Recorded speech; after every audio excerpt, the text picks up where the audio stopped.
I want to thank everybody for being here today. The topic that we're going to discuss in our workshop is new client and lead volume benchmarking.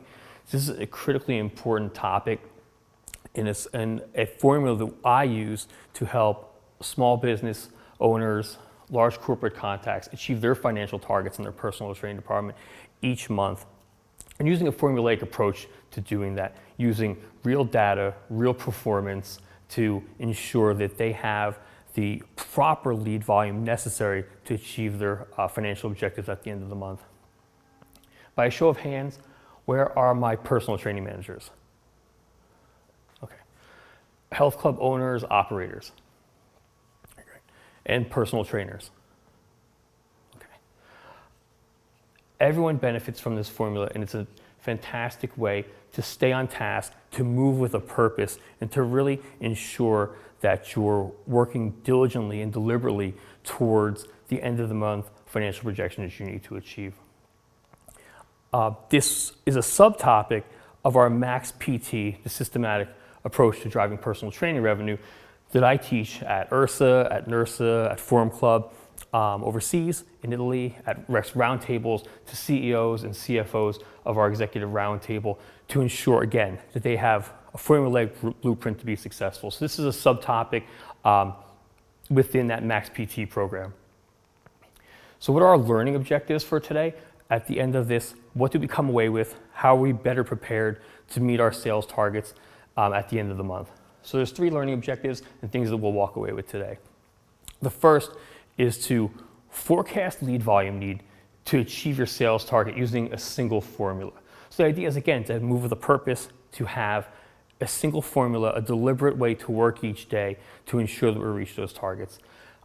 Once we know that lead volume need, and once we're in a position to now distribute those leads, how do we execute on that? And how do we ensure that we distribute those leads to the proper service providers based on a series of key performance metrics? And we're going to review today what those metrics are and how to make better decisions with your hard-earned opportunities that you collect for your staff. The third thing that we're going to look at is trying to gain an understanding of the most critical sales indicator in the personal training sales process. And I think you'll be surprised that it's one that's often overlooked. So before we work into the formula and we talk about how to generate your client need volume and your client lead volume, we want to do have a broad strokes conversation about the classifications of your team.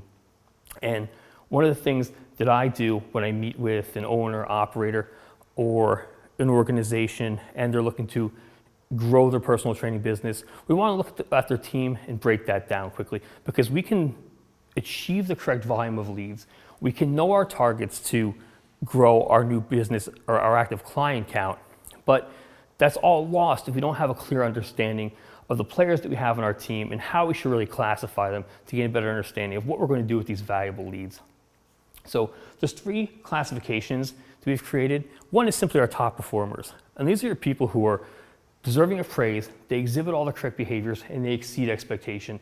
And it feels as though sometimes they get lost in a lot of the business. We're so used to them overachieving, being successful, being there for us in the end when we need them to reach our financial targets. Sometimes they get lost. We want to make sure that we're recognizing them.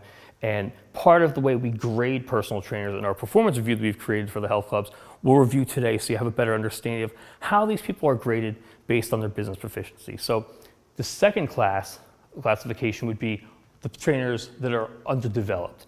And these are staff members that have a wanting to achieve the owner and operator's desired result. They have a wanting to help their sales manager or their personal training manager achieve the financial target for the end of the month. They're willing to do the work, but they need to be coached, they need to be developed by those leadership positions.